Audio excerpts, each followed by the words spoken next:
Hello, welcome back all of you. Let's begin with our chapter of soil resources in geography.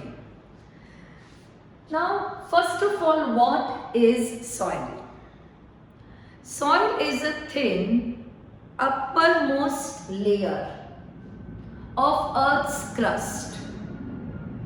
I repeat again, soil is a thin, uppermost layer of the Earth's crust, which is a mixture of loose rock particles and dead, decayed, decomposed organic matter called as humus.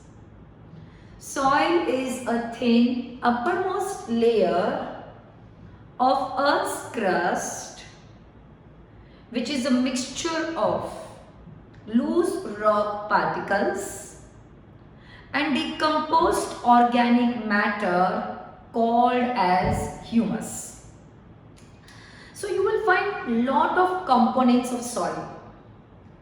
There are organic components, there are inorganic components of soil.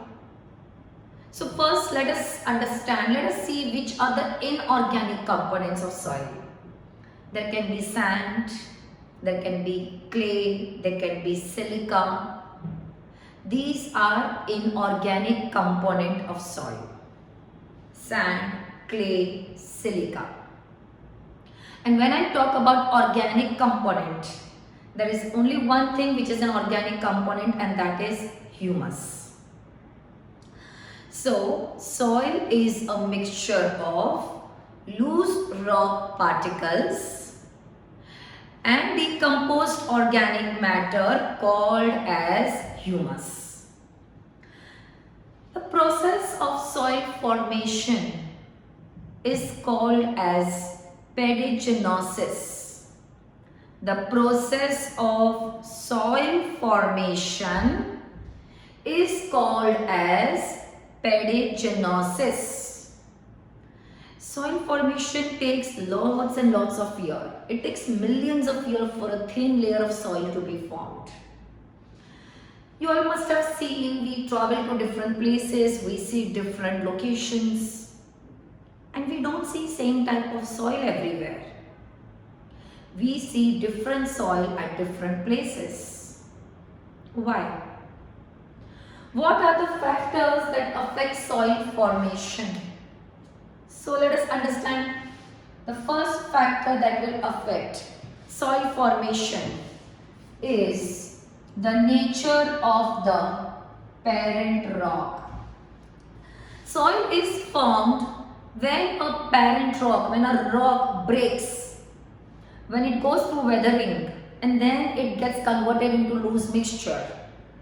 So naturally, whatever are the properties of the parent rock will be inherited by the soil. So the first factor that affects the soil formation is the nature of the parent rock. Some soil will be formed from the rock which are rich in iron oxide. So you will find soil also rich in iron oxide. There are some soil which are formed from metamorphic rock, some will be formed from igneous rock. So accordingly the properties will be found in soil. So first factor that affects soil formation is parent rock. The second factor that affects soil formation is climatic conditions. Climatic condition includes two things: temperature and rainfall. Temperature and rainfall to a great extent will affect weathering of the soil. So definitely climatic condition also contributes to the soil formation. The next factor is natural vegetation. Now, why natural vegetation affects soil formation is very interesting. So if there is an area which is rich in natural vegetation, you will find a lot of humus in the soil. But if there is an area which is devoid of natural vegetation, you will not find humus in that soil. So the organic component mainly will get affected by the presence of natural vegetation in the surrounding area. The next factor is the agents of erosion who are acting on the soil. How much intensity is the agent of erosion? How much is the intensity of the agents of erosion working on the soil? That will affect the texture, the profile of the soil. So, agent of erosion also affect soil. So, parent rock, climatic condition, natural vegetation, agents of erosion. These are the main factors that affect soil formation. Now, these factors are not same everywhere. That's why soil is also not same everywhere. First, what is soil? Soil is the thin uppermost layer of Earth's crust, which is a loose mixture of rock particles and organic matter called as humus. Soil has inorganic component, soil has organic component. Now when I talk about organic, there is only one thing, humus. When I say about inorganic, there is sand, there is clay, there is silica. Soil formation process is called as pedogenosis. We don't see same soil everywhere because there are various factors that affect soil formation. Which are the factors? Nature of the parent rock, climatic conditions, natural vegetation, and agents of erosion. Going further, somewhere we see soil is capable of supporting good plant life. Somewhere we see soil is not able to support good plant life. So the ability or the strength of the soil to support plant life is called as soil fertility. What do you mean by soil fertility? The ability of the soil to support plant life. The ability of the soil, the strength of the soil to support plant life is called as soil fertility. So, what are the characteristics you will find in fertile soil? Fertile soil में क्या क्या characteristics you will see? What all characteristics will you find in fertile soil?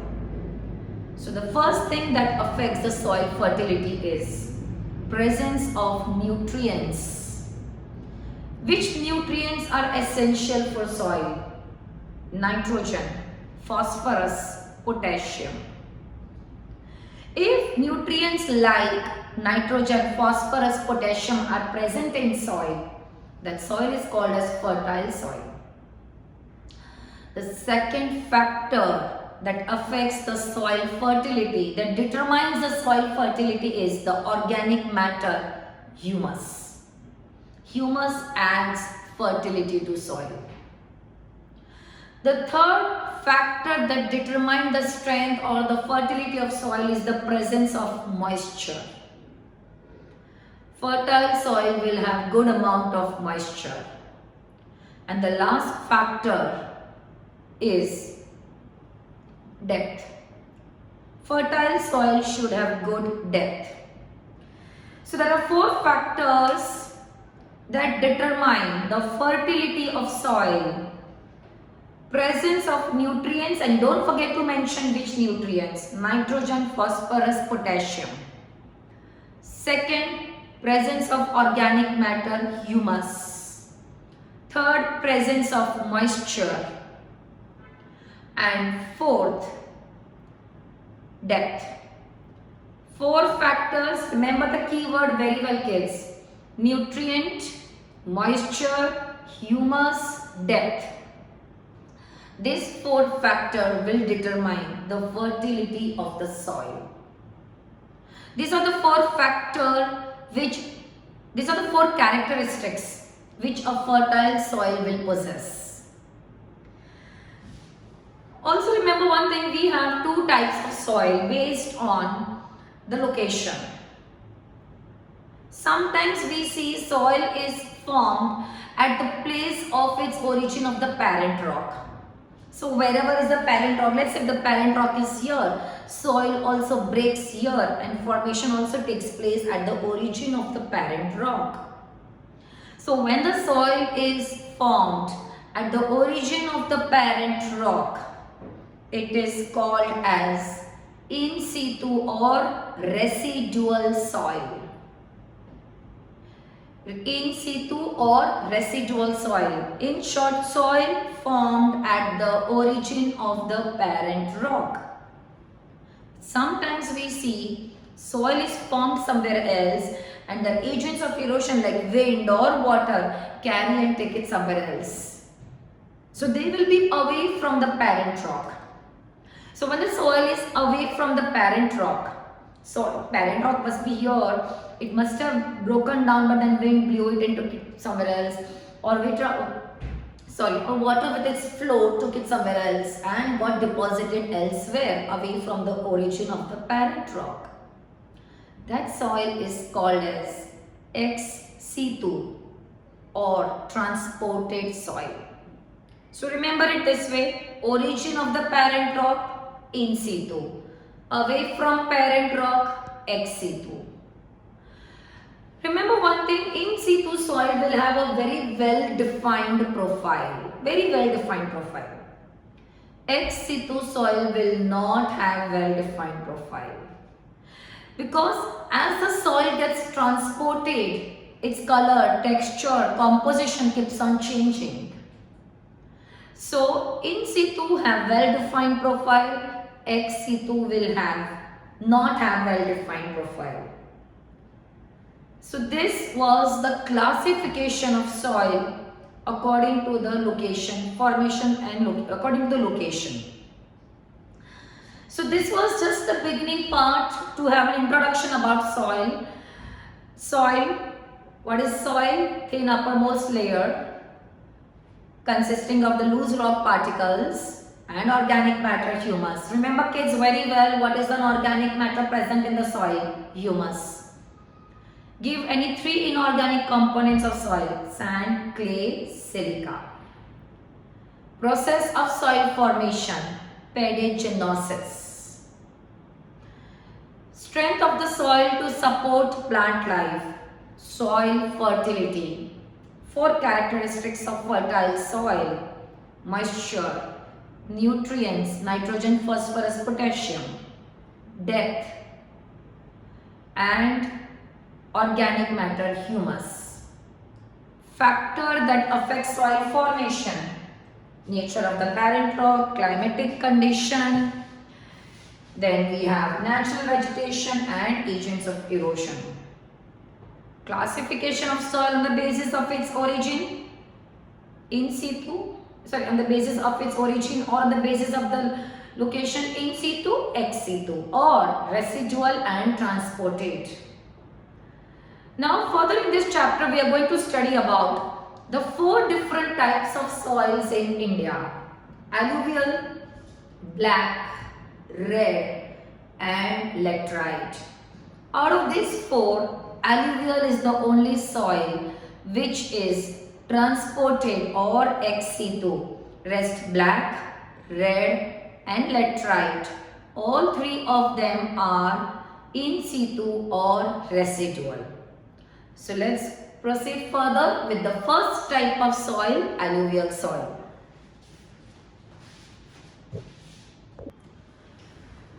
So the first soil we are going to study is alluvial soil. Alluvial soil A is ex situ or transported.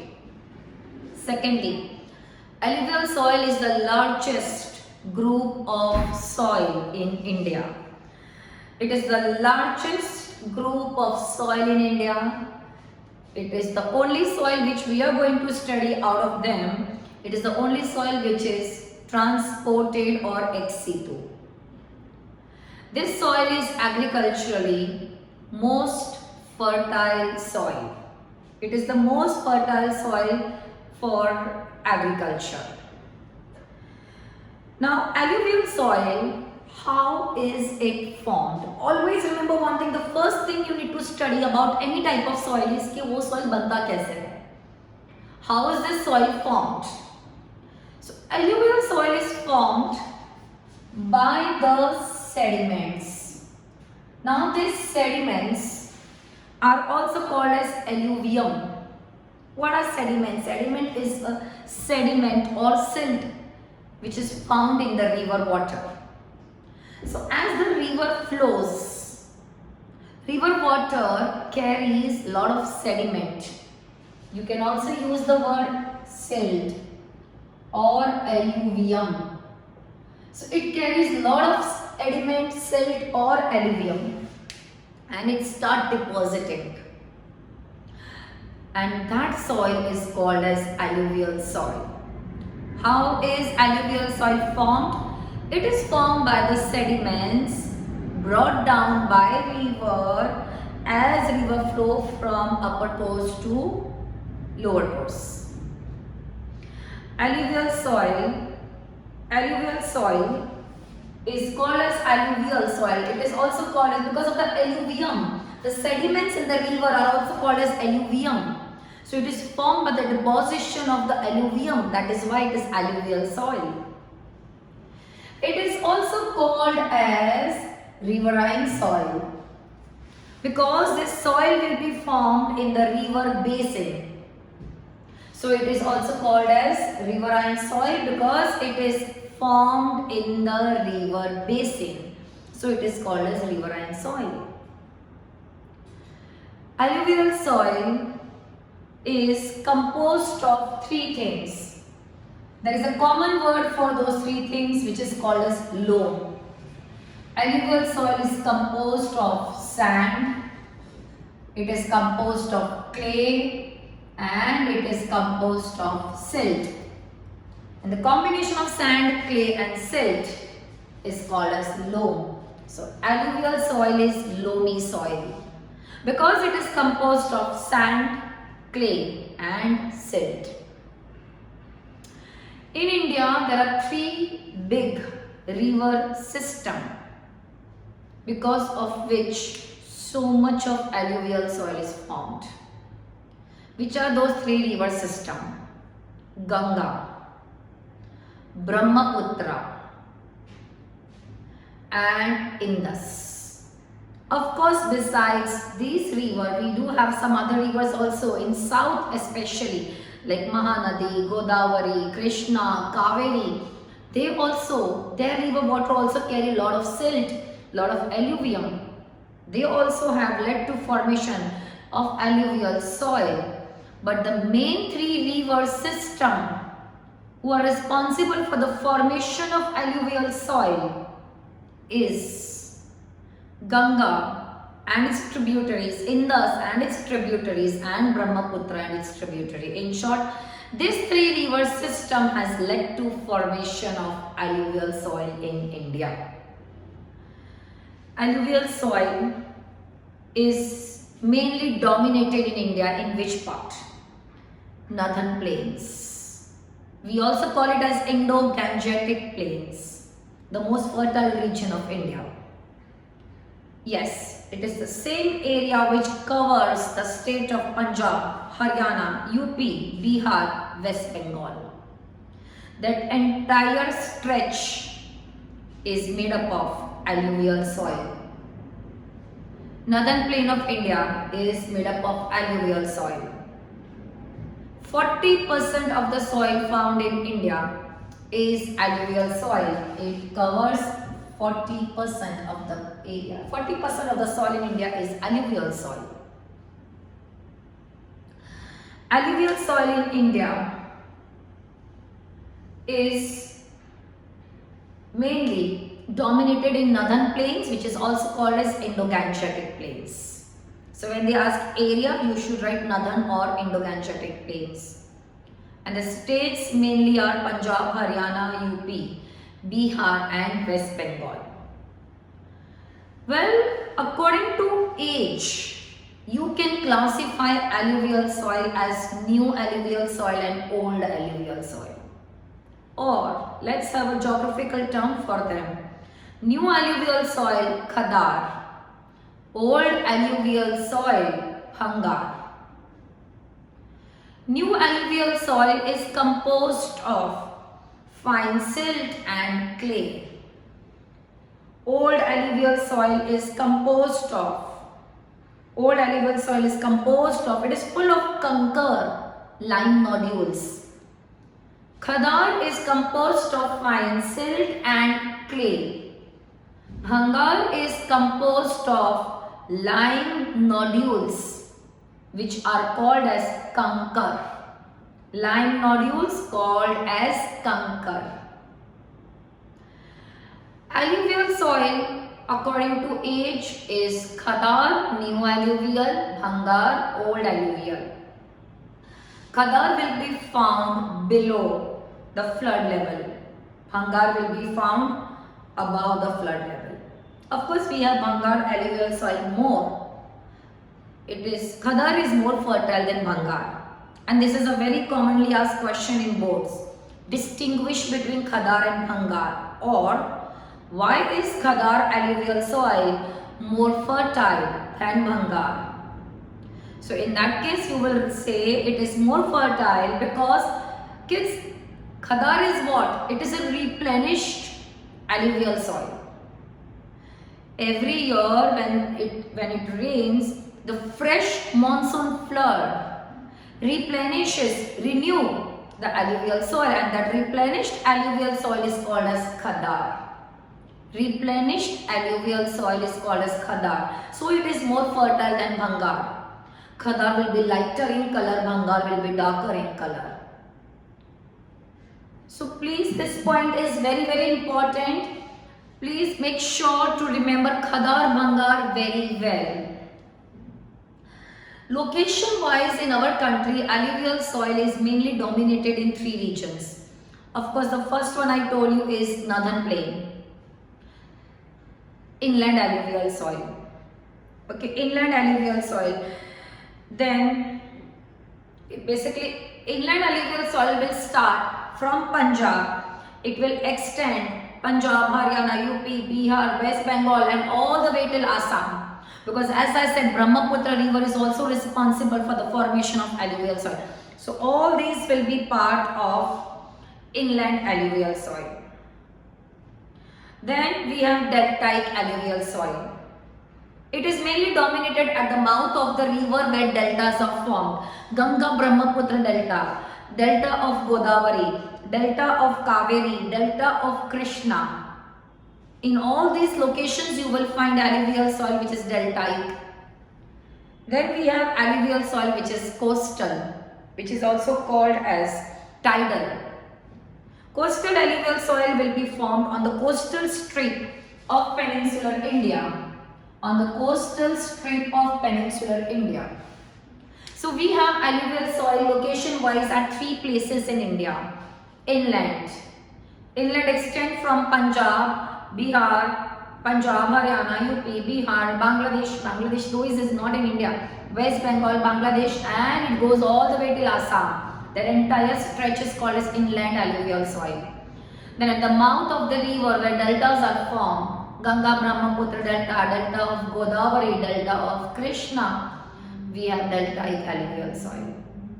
And then we have coastal alluvial soil which is of tidal origin, which you will find on the coastal strip of peninsular India. Of course, out of all this, deltaic will be the most fertile because it will have finer silt, finer clay and lots of sediment deposition. So the most fertile will be deltaic. In fact, deltaic will be darker in color. It will be finer because it is formed at the mouth of the river. It is darker in color because it will have humus. The most fertile out of all of them is deltaic. Then we have alluvial soil according to nutrients. So there are 3 main nutrients. Which are the main nutrients present in alluvial soil? Lime, iron, magnesium, alumina, potash, These are the main nutrients found in alluvial soil. You have to remember lime, iron, magnesium, potash, and lime, iron, magnesium, potash, alumina. These are the main nutrients present in alluvial soil. Very interesting fact about alluvial soil, as I told you in the beginning, it is the only soil which is transported. And if you remember the first part of the chapter when we were doing, I told you very clearly, any of the transported soil will never have well-defined profile. So, alluvial soil color, texture doesn't remain same. The color of the alluvial soil varies. The texture of the alluvial soil varies. Somewhere it is light grey in color, somewhere it is deep brown in color. In fact, the color of the alluvial soil depend on the depth of the deposition, the texture and the time taken for it to be a mature soil, to become mature. Color of the alluvial soil varies. It doesn't remain same. Somewhere it is grey, somewhere it is deep brown in color. And what does the color of the alluvial soil depend on? It depends on the depth of the deposition. It depends on the texture. It depends on the time taken for the maturity of that soil. That will determine the color of the alluvial soil. Also, alluvial soil texture doesn't remain same. Its texture varies. Somewhere it is coarse, but as it gets transported, it starts getting finer. In the upper valley, it will be coarse, but as it comes down, it gets finer. Excuse me. So at the place of its origin, it will be coarse. But by the time, it will be dry, it will be porous, it will be non-uniform. But as it gets transported further, it gets finer, it gets uniform, it gets moist, it gets uniform. This is how the texture keeps on changing. So alluvial soil varies in texture because it is a transported soil. As it will get transported, the texture will keep on changing from coarse to fine, from non-uniform to uniform. First it will be dry at the place of its origin. By the time it comes down, it will become moist. At the place of its origin, it will be maybe faint yellow in color, but by the time it comes down, it becomes darker in color. Alluvial soil is deficient in nitrogen and humus. But yes, at one place it does have humus content. In the lower Ganga valley, it has lots and lots of humus. Rest everywhere else, alluvial soil will not have humus. Alluvial soil is very light and porous, so it is easily tillable. It is easily tillable because it is light, it is porous. So it is easily tillable.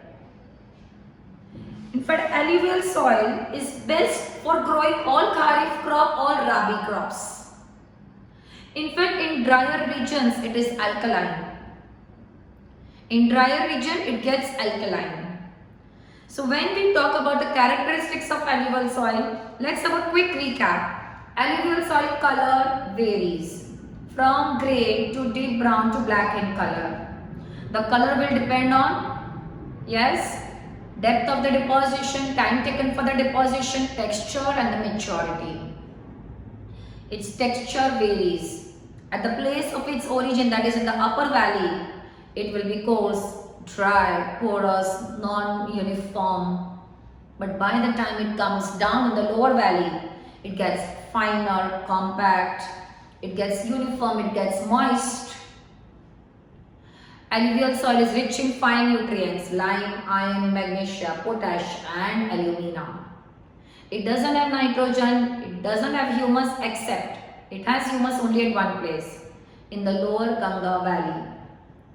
Alluvial soil is light and tillable, so it is easy. It is light, so it is easily tillable. It is best for growing all kharif and rabi crops. In drier region, alluvial soil is alkaline.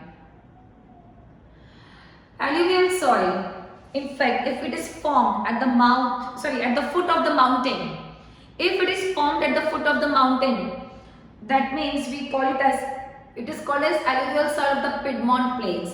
Piedmont, Pied any foot, Mont any mountain. So alluvial soil formed at the foot of the mountain. At the foot of the mountain, you will find which will be very fertile. By the time alluvial soil is in the Piedmont plain, Piedmont means foot of the mountain. There you will see alluvial soil which will be finer, compact, uniform, moist. Alluvial soil is best for growing jute and sugarcane. Today West Bengal is the leading producer of jute because of alluvial soil. Uttar Pradesh is the leading producer of sugarcane because of alluvial soil, and these both are cash crop. You need to know very well always 2 cash crop and 2 food crop. Alluvial soil is also best for growing 2 food crop, rice and wheat. As I said, all kharif, all rabi crops can grow very well, but specifically when they ask 2 food crop and 2 cash crop. So in cash crop mention jute and sugarcane, and in food crop you should mention rice and wheat. So that was your first soil, the largest group of soil of India, alluvial soil.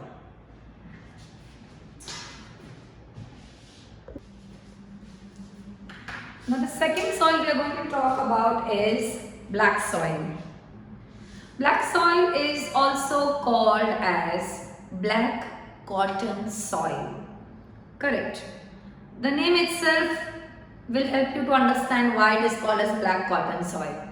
It is black in color and it is best for growing cotton.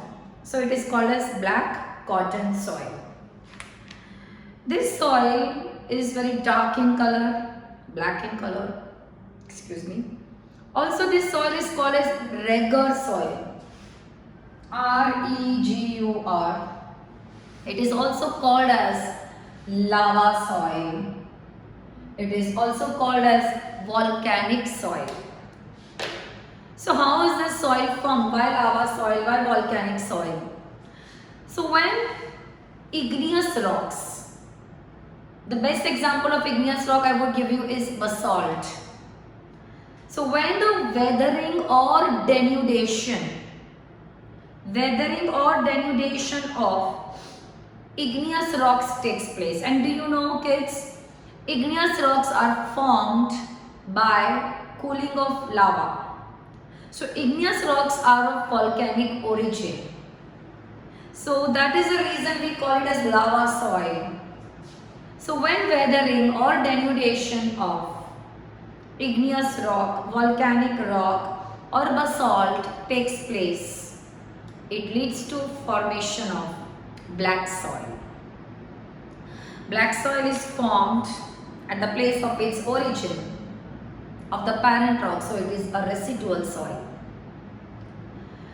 In fact, in India, entire Deccan Plateau, there is a large concentration of lava soil in the Deccan lava tract. So which all areas will be covered up in that? Maharashtra, Gujarat, little Andhra Pradesh, little Karnataka, Madhya Pradesh and very small part of Tamil Nadu. But when they ask predominantly which are the 2 states, Gujarat and Maharashtra, always priority you should be giving to Gujarat and Maharashtra. So if you go to Gujarat, there is Kathiawar Peninsula. In Gujarat, Kathiawar Peninsula has large concentration of black soil. In Deccan Plateau also there is large concentration of black soil. State-wise, Gujarat and Maharashtra. And area-wise, Kathiawar Peninsula of Gujarat and Deccan Plateau in peninsular India. These are the areas which are rich in black soil. So first, what are the different names of black soil? Lava soil, regur soil, black cotton soil, volcanic soil. How is the soil formed? By weathering or denudation of lava rocks. igneous rocks or basalt. Black soil is found mainly in two states of India, Gujarat and Maharashtra. Area-wise, Kathiawar Peninsula of Gujarat and Deccan Lava Tract of peninsular India. The Deccan Lava Tract is mainly of the volcanic origin, so it is called as rich in black soil. Black soil is rich in three nutrients: lime, iron and magnesium. These are the three nutrients which are found in abundance in black soil: lime, iron, magnesium. Black soil is rich in clay. 50% or more than 50% black soil is composed of clay. It has highest clay content. So how does that clay content helps? It has got more than 50% clay. So clay is of great benefit. सबसे पहले remember one thing, clay has soil particles which are very, very compact. Wherever there is clay, the air spaces between the clay particle will not be there. As a result, it is highly water retentive. Why is black soil water retentive? Because of the 50% clay content. Because it has more than 50% clay content. That is why it is water retentive. See, not all soil can hold water. Black soil can hold water because it has more than 50% clay. And clay has hardly any air spaces between the particles. So they have more water retention capacity. So that is the biggest advantage of black soil. The clay content of black soil, that it is highly water retentive. Also, when it is dry, the soil will shrink and it will develop cracks. Do you know clay, when it is dry, it hardens. When it hardens, it shrinks and it develops crack. And those cracks will help in air circulation. And also because of those cracks, it become self-plowed or self-tillable soil. And mark this point as a very important point. It is often asked for give reason. Which soil is famous for being self-plowed or self-tillable and why? Black soil. Because it has more than 50% clay. Because of which when it is dry, it hardens, shrink, develops crack and makes it self-plowed or self-tillable. Because if the ground has already developed cracks on its own, your plowing process, it becomes self-plowed. So you can see kids, clay content is giving a lot of benefit to black soil. Moisture retentive, self-plowed, helps in air circulation. But there is one small disadvantage of the clay content. In monsoon, when it is wet, the clay will expand and become sticky.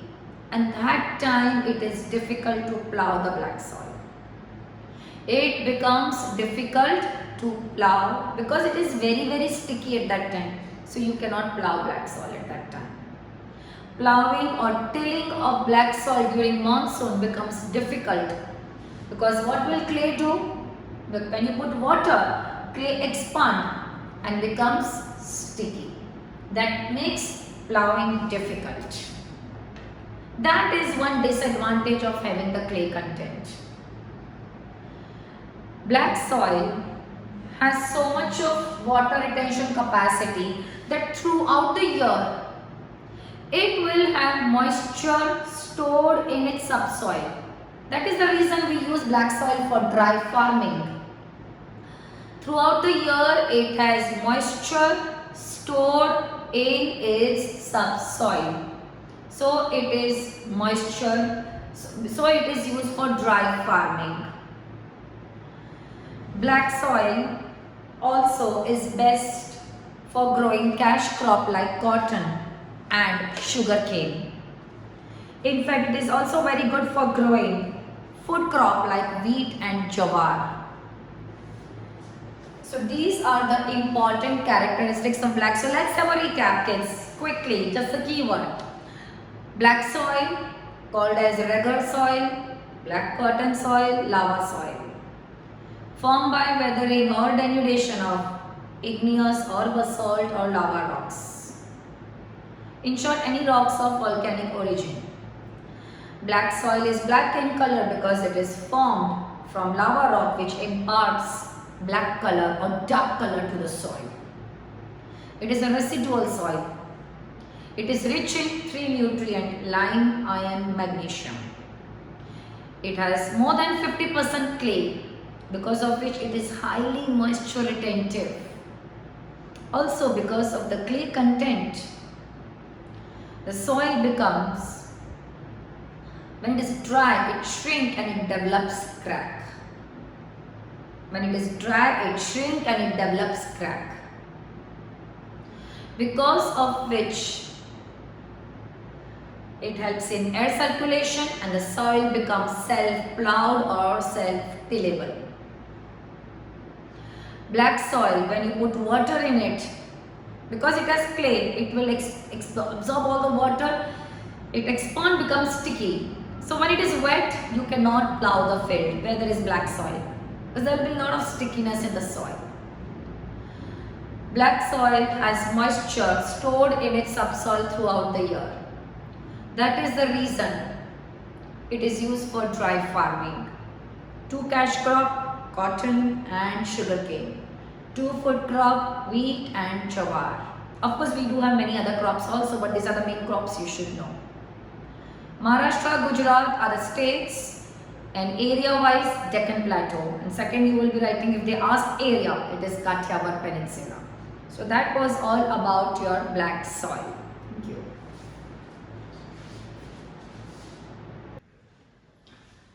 Alright, let's begin with the next soil in our category, which is red soil. So alluvial soil was the largest group of soil in India. After alluvial soil, the second largest group of soil in India is red soil.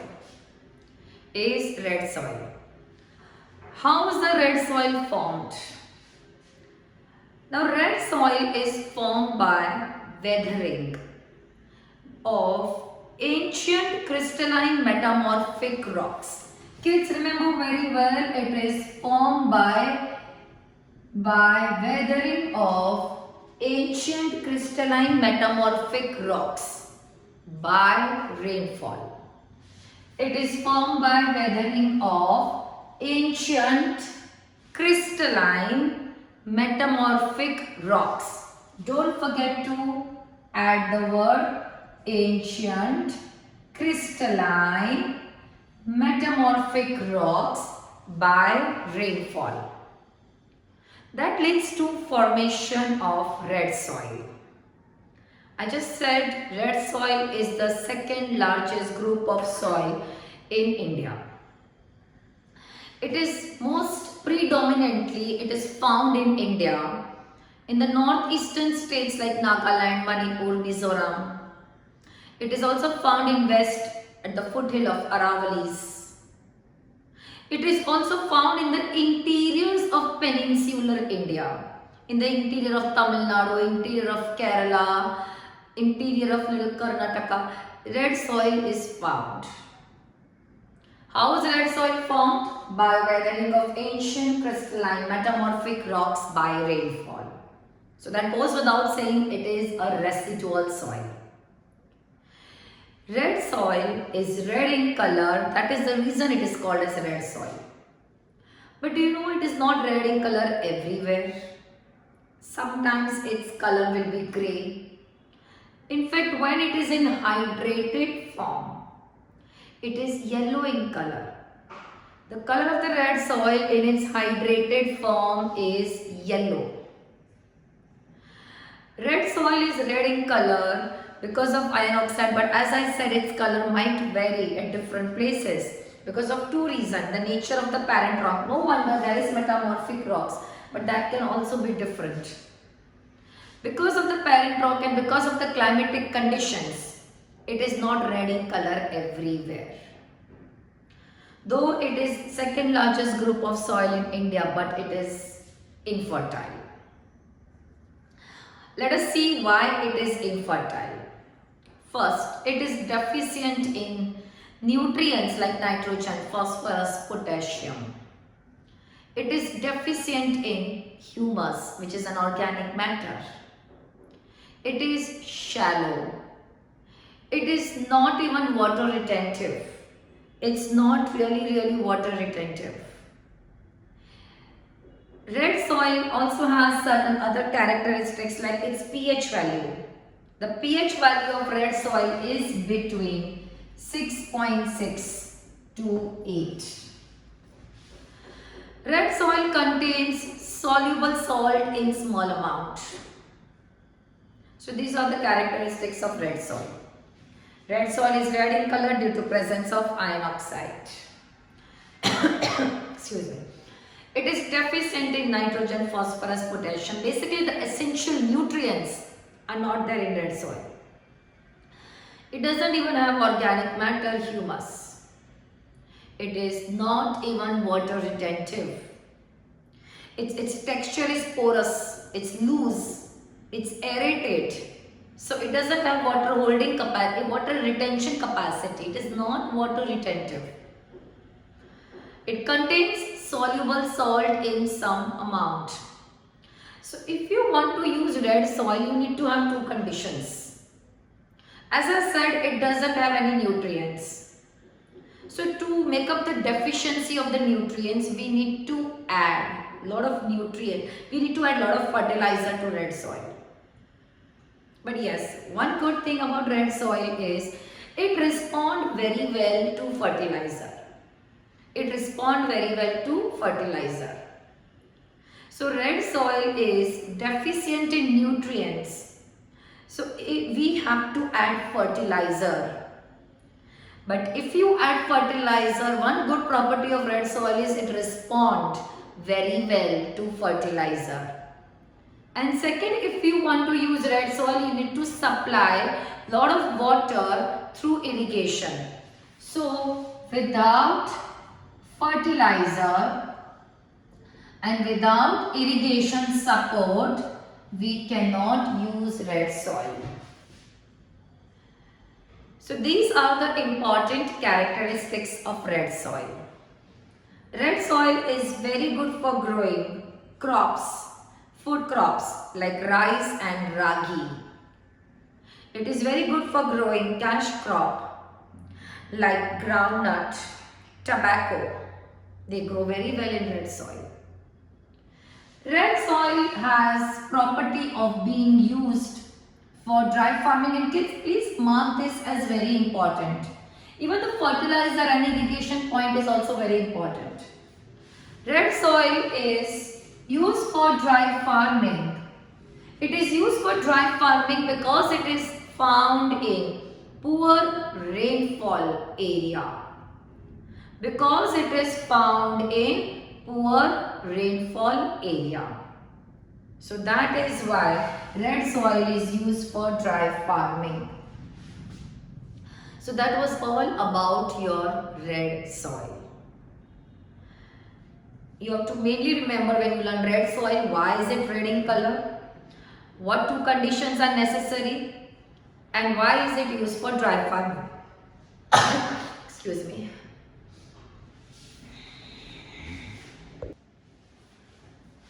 Now the next soil we are going to talk about is the last soil for the chapter, which is laterite soil. One thing you have to remember very well, laterite soil is found in typically tropical monsoon climate type of country. It will be found in those countries where the climatic condition is tropical monsoon. When I say tropical monsoon, it means it will have alternate wet and dry period. The countries where there is alternate dry and wet period, you will see laterite soil typically in those countries. Laterite soil is formed by weathering of rock, by atmospheric weathering of the rock due to alternate wet and dry period. Now, during wet period, what happens is, when there is wet period, there will be heavy downpour. Because of heavy downpour, what happens is, when there is heavy downpour, all the nutrients will percolate down.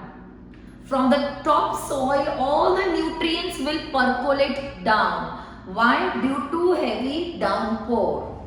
All the nutrients will percolate down, leaving the top soil infertile. Leaving the top soil infertile. This is what happens during wet period, and this process which I explained is called as leaching. It is also called as desalication. What is leaching? When there is heavy downpour, all the nutrients from the top soil percolate down, leaving the topsoil infertile, and this process is called as leaching or desalication. It's a type of soil erosion which removes all the nutrients from the topsoil. Now when the dry period comes, what will happen is, there will be high temperature, due to which there will be lots and lots of bacteria. Under high temperature, bacteria will be more. And bacteria thrive on decomposed matter. And the decomposed matter in the soil is humus. So bacteria will remove all the humus content from the soil. I repeat, first there will be wet period, when there will be heavy downpour, and due to heavy downpour all the nutrients will percolate down, leaving the topsoil infertile. When there will be dry period, there will be high temperature that will give rise to a lot of bacteria, and bacteria thrive on decomposed matter. They will remove all the humus content from the soil. So did you see? First, because of heavy downpour, all the nutrients are removed. Then due to high temperature, humus is removed. As a result, the soil is left very infertile. This soil is residual in nature, but sometimes laterite soil is formed on top of the mountain. Then we call it as upland laterite. And then rivers or streams bring it down, then it is called as lowland laterite. So if it is upland laterite, it will be residual. If it is lowland laterite, it will be transported. So sometimes laterite soil will have characteristics of both residual, that is in situ, and transported, that is ex situ. But yes, in general, it is what? It is residual or in situ only. Only when there is upland and lowland, it will exhibit the properties of both residual and transported. Laterite soil, like red soil, is also red in color due to presence of iron oxide. Laterite soil. Laterite soil is also coarse, friable. It is coarse, it is friable. In fact, it is not at all water retentive. It has no nutrients like nitrogen, phosphorus, potash. It had some of the nutrients, but they got leached because of heavy downpour. The nutrients are removed due to heavy downpour. This soil is very acidic. Why is the soil acidic? It is acidic because the alkalines are leached. The alkalines are leached. It is not water retentive. It is rich in only two things, iron oxide and alumina. These are the only two nutrients two minerals you will find here, alumina and iron oxide. Laterite soil is used to make bricks. That is why it is used for construction purpose. Laterite soil is found in India on the summit and top of the mountains like Western Ghat, Eastern Ghat, Raj Mahal Hills. It is also found in the highland regions. Like it is found on the summit of Sahyadri. Sahyadri is a part of Western Ghat. It is found on the summit of Eastern Ghat, Raj Mahal Hills. It is also found on the highland regions of the peninsular India. Laterite soil also need irrigation support because as I said, it is not water retentive. Yes, you can use laterite soil by adding a lot of manure to it. Fertilizer. You have to add fertilizer if you want to use laterite soil. Laterite soil is best for growing two cash crop. Actually more than two. Tea, coffee, both beverage crops grow very well in laterite soil. Cashew nut grows very well in laterite soil. Tapioca grows very well in laterite soil. It is also very good for growing food crops like ragi and rice. So a quick recap of laterite soil formed by atmospheric weathering due to alternate wet and dry period. The process of leaching or desalication is associated with the formation of laterite soil. Laterite soil doesn't have nutrients because they are removed due to heavy downpour. They are leached due to heavy downpour. It doesn't have organic matter, humus, because that is removed during the dry period. It is red in color due to presence of iron oxide. All the nutrients are leached except for alumina. It is acidic because the alkalines are leached. It is coarse and friable. It is used for construction purpose. It can be used to make bricks. It is not at all water retentive. Yes, but you need to add fertilizer, you need to add a lot of water for irrigation. The food crops that grow very well are rice and ragi, and cash crop that grows very well are tea, coffee and cashew nut. Tea, coffee and cashew nut, even rubber grows very well in this. So that was all about laterite soil. Please remember very well the climatic condition needed is for the formation of laterite soil, alternate wet and dry period. And the process which is associated with the formation of laterite soil is leaching. Leaching, whose another word is desalication.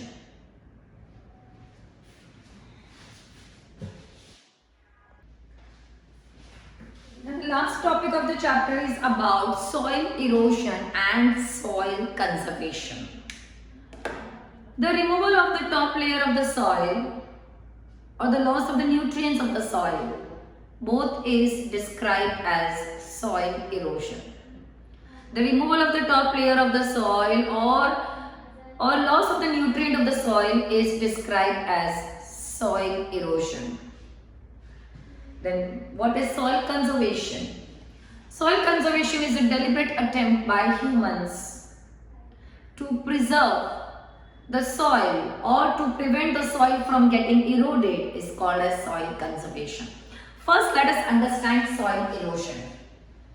Soil erosion takes place because of human activities or because of various agents of erosion like wind and water.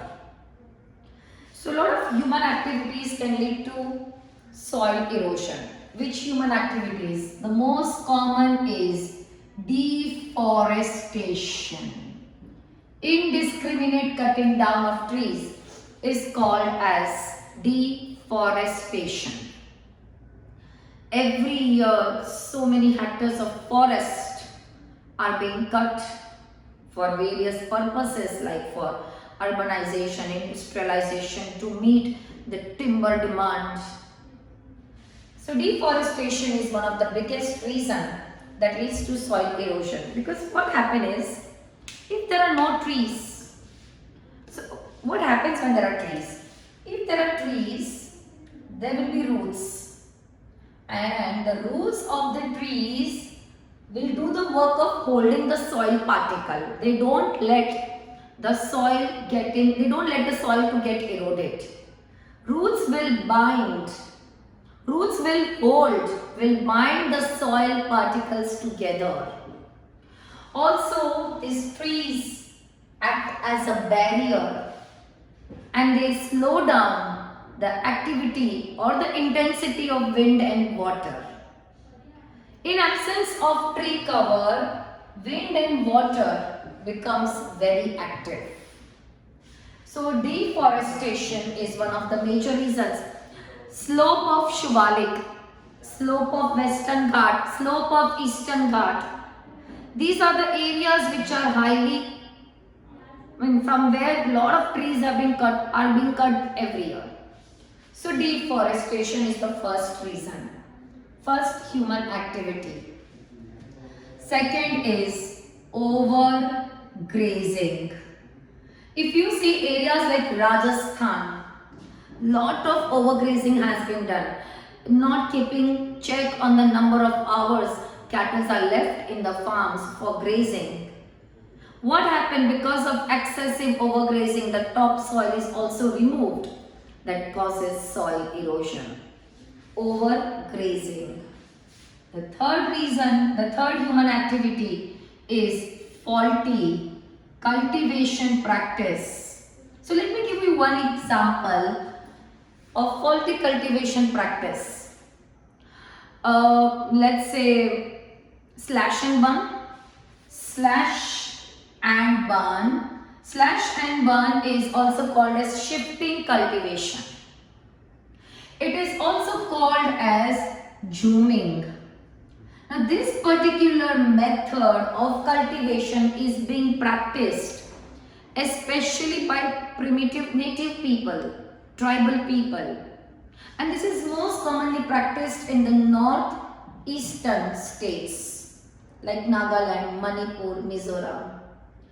This is a method in which first the vegetation is cleared. Then they set fire to the farm. They cut down all the harvest, or whatever is the vegetation or whatever is the harvest, they cut. Not completely, they leave the little stumps behind. Then they set fire to the farm.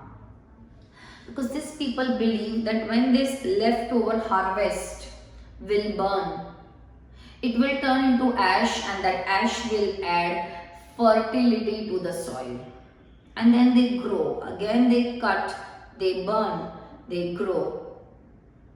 This continue, and then after 2 or 3 years they realize nothing is growing here.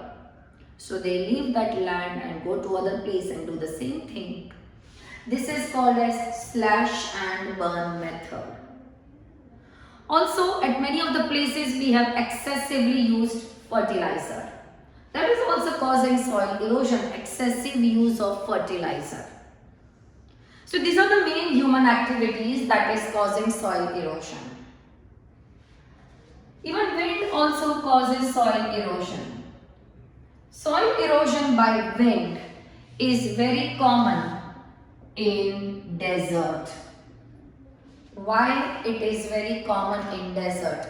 In desert or in arid or semi-arid regions.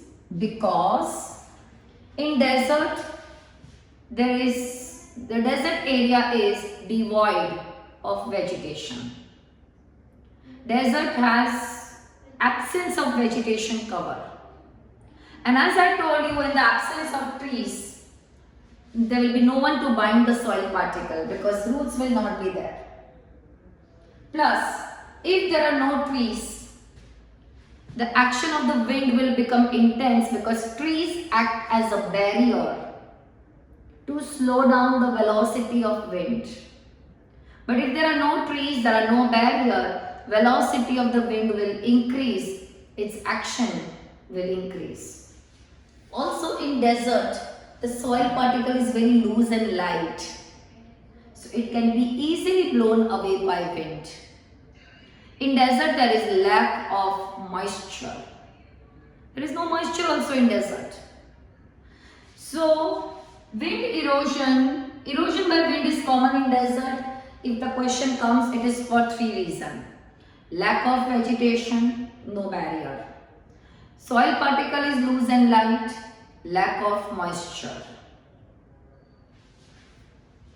This is how soil erosion is taking place by wind in desert.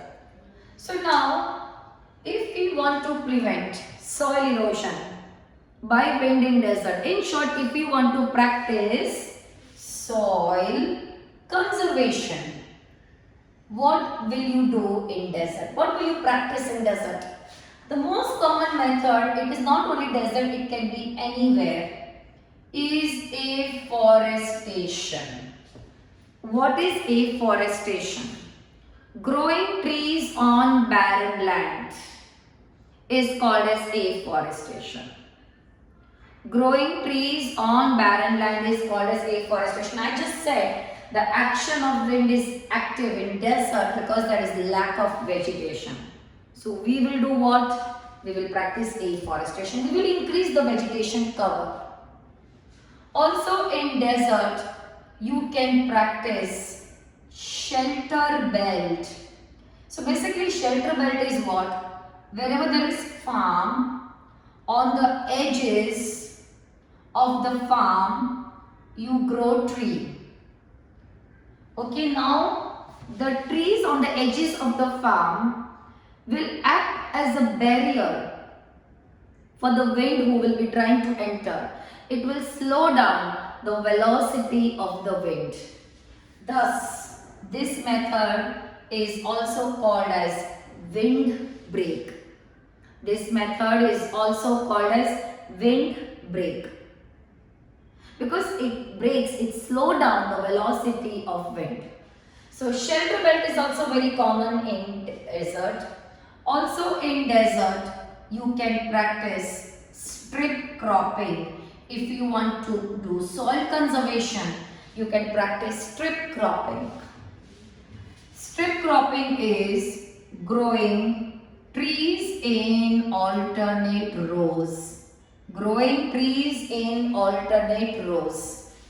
It's also going to do the same thing. Slow down the speed of the wind. Slow down speed of the wind. So these three are very common method. These three are very common method to prevent soil erosion in desert. Afforestation, shelter belt and strip cropping. Next we have soil erosion by water.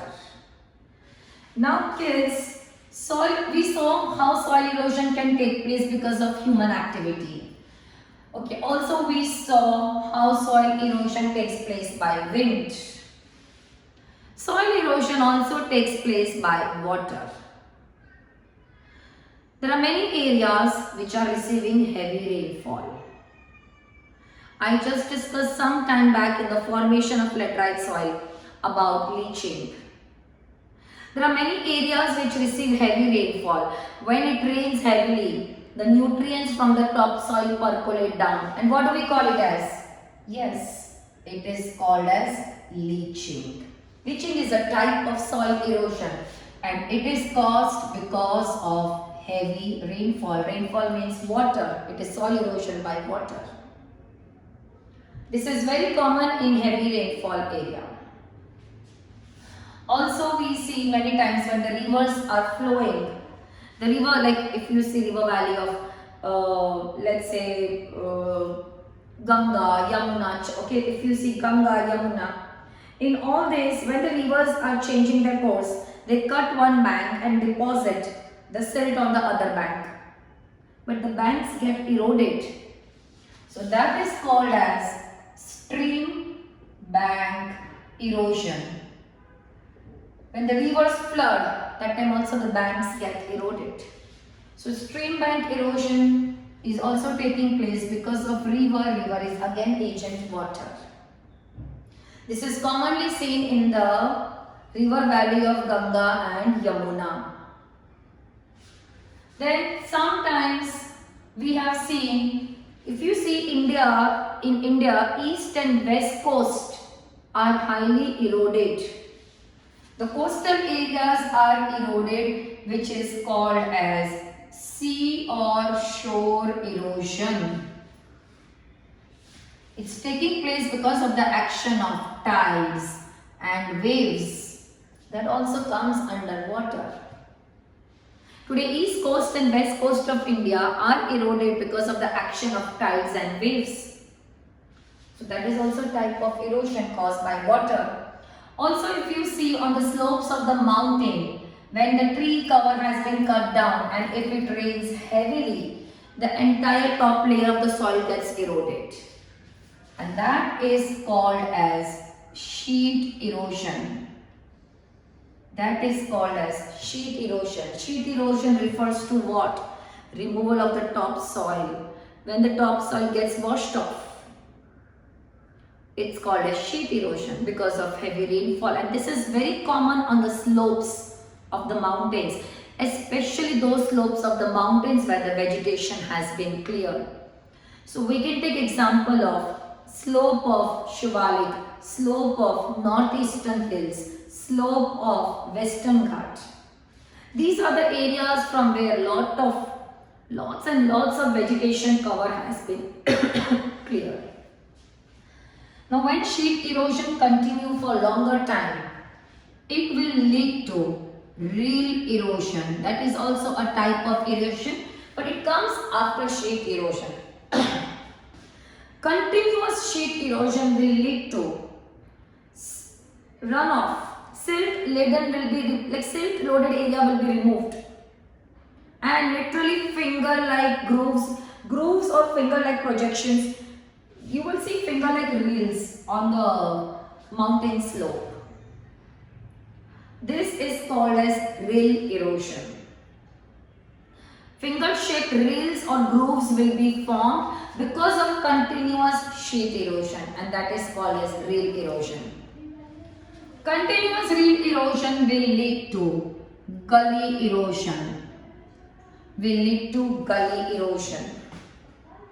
Now when gully erosion takes place, what happens is deep gullies will be formed and all the nutrients, heavy load of loose soil, everything will be removed. And that is called as gully erosion. And after gully erosion, that area become totally bad land. Today gully erosion is very commonly seen in India in Chambal Valley. If you see Chambal Valley, there are a lot of gullies formed over there. So remember one thing, the first stage will be sheet, then second will be reel, and final will be gully. They all will take place in those areas where the vegetation has been cleared and where the rainfall is heavy. So these all are type of erosion taking place by the agent of water. What can we do to prevent this? What soil conservation method will you follow? Simple, the common is afforestation. Now afforestation will be common whether it is wind or water. But yes, if you want to prevent erosion on the slopes, on the slope of the mountain, you can practice terrace farming. Yes, we also call it as step farming. The terraces will act as a bund and will slow down the flow of water. We can also practice contour plowing along the edges. Again, that will act as a bund and will reduce the flow of the water on slope of the mountain. Okay, so contour plowing or terrace farming can be practiced for soil conservation on the slope of the mountain. Also, if it is sea or shore erosion on the coast, we can practice growing of mangroves. On the coastal areas, you can grow mangroves. On the coastal areas, you can grow mangroves. You can also practice shelter belt on the coastal areas. We see a line of coconut trees on the coastal areas because they act as a shelter belt. They slow down the action of tides and waves. Also, you can practice, if you want to prevent flooding of the river, we can always have construction of dams. Construction of dams. Dams will prevent the flooding of the river. So these are all the methods you can practice to prevent soil erosion by water, or in short, soil conservation method to protect it from water. Afforestation can be practiced anywhere. Construction of dam can be practiced for the flood, preventing flooding of the river. Growing mangroves or shelter belt can be practiced on the coastal areas. Mountain slope, you can practice terrace farming, or you can practice contour plowing. Also, there are many areas where, as I said, Chambal Valley. Chambal Valley has lots and lots of gullies. So if you want to prevent further damage, before the arrival of monsoon, you can fill in those gullies with silt or stone or sediment so that the gullies doesn't get damaged further. So plugging gullies. We can also practice plugging gullies. Plugging gullies will help us to prevent the further damage to the gully erosion affected area. So this is how you can practice soil erosion. So this is how the soil erosion takes place, and you can practice various soil conservation method. And also, in this, always you should remember, whenever you learn soil erosion, remember one thing: which agent, and for which agent which method to follow. That is how usually it comes in board exams also. Alright, so now the last part, a very important question: why we need to conserve soil? So we need to conserve soil because if we don't conserve soil, we will lose our top fertile soil. That will affect our agricultural production.